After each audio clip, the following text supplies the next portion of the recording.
Well, here are the answers.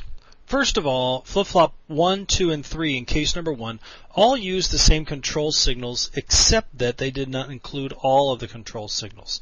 Since these can be grouped together because they do not conflict by having a different control signal in the group, then they can be packed into the same slice. Case number 2, though, we've got two different set signals on two different flip-flops. So two different sets cannot be grouped into the same slice. And the same is true for clock enables and other control signals you might have. Case number 3, something interesting happens. In this case, we have one flip-flop with a reset and the other with the not reset. Now, the answer to this one's a maybe, because if the reset is synchronous, then your synthesis tool should be able to drive the reset to a LUT input, and that would allow you to invert that reset signal.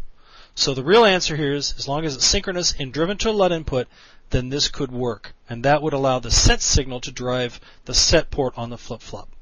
Note, if the control signal can be implemented as a LUT input, that is a synchronous set, synchronous reset, or clock enable, then the tools again have more flexibility to group those flip-flops into the same slice.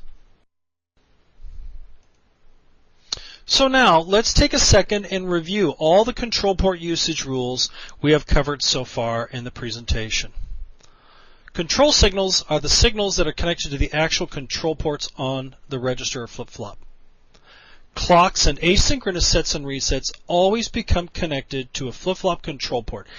That is because they cannot be moved to the data path. Clock enables and synchronous sets or resets sometimes become connected to a flip-flop control port, but this will be decided by the synthesis tool.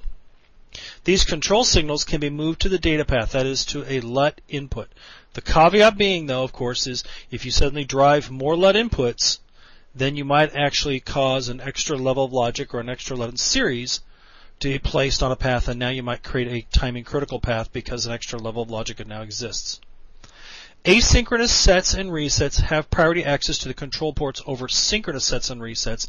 So, for example, if a global asynchronous reset and a local reset are inferred on a single register, the asynchronous reset gets the port on the register, and the synchronous reset would get the LUT input. Now, there's no coding style or synthesis option that allows users to control when a LUT will be used for this purpose, however.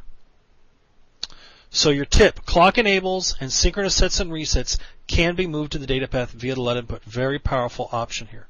So keep this in mind. So since these rules are not obvious, it is important to plan your control signal usage. But there are a couple of other things to keep in mind.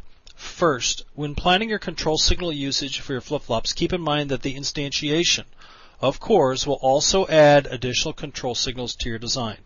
So try to share these instantiated control signals as well. Also, try to keep in mind that some of the IP you might use may not follow the same recommendations we've described here. So for example, we have seen cases where active low control signals have been used in IP. So even though your planning may be appropriate, you may still have to plan on some inappropriate control signals being in your design. This may not be a big problem, but we do recommend that you build and simulate your IP as soon as possible so you can plan on sharing the control signals appropriately in your device. Likewise, if your design is large, plan on evaluating your synthesis results as early as possible. This may be necessary since your synthesis tool can also choose how to build a control signal based on how it optimizes your design. This includes the case when you're using physical synthesis tools such as Amplify, global optimization settings, and logic optimization settings. So always take the time to verify your synthesis tool generated the anticipated and appropriate control signals. And as I mentioned earlier, active low control signals are not recommended. This is because the flip-flops do not have local inversion available in Spartan-6 or Virtex-6. And instead, inversion requires a LUT input. And keep in mind that designing with active low control signals is an older design practice, so always check what is available in your silicon before designing an inappropriate signal. Also keep in mind that if you're using an old design and targeting a newer FPGA, older devices sometimes had local inversion supported for all control signals on a register. So when you are instantiating older components or designs into your new device, you should always reevaluate your control signal usage sum. This slide shows exactly the caveats to using active low control signals in a hierarchical design methodology, where an older core, older netlist, partition, or hierarchical design methodology was used. So the key is, if any component in your design are using active low control signals, they should be modified. In this case of a hierarchical component, we would recommend resynthesizing the code with the design modification.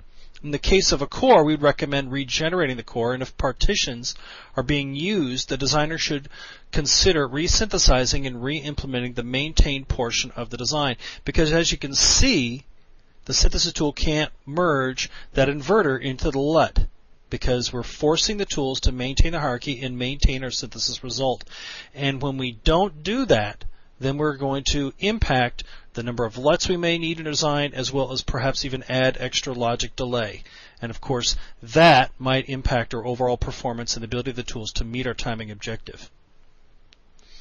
Now, if your design is not going to use a high percentage of the device, and we would usually use the guidelines, say less than 70%, and the design runs at modest speed and does not consume much power, then following these guidelines may not be as critical. But if you have the time to build the design properly and you're not sure about your device utilization, you should take the time to design properly and probably verify each of the components that you're adding to your design were also built properly.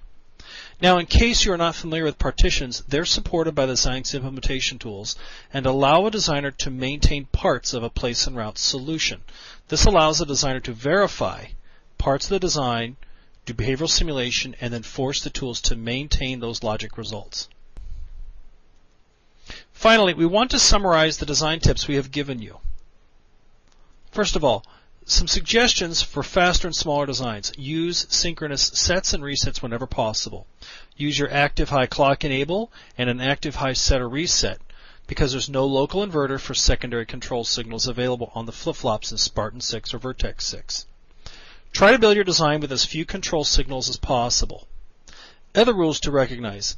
Clocks and asynchronous sets and resets always connect to the control port of the flip-flop. Asynchronous sets and resets have priority access to the control ports over synchronous sets and resets. Clock enables and synchronous sets and resets can become control signals, and that's because they can drive LUT inputs and be implemented the same, rather than directly driving the control ports on the flip-flop.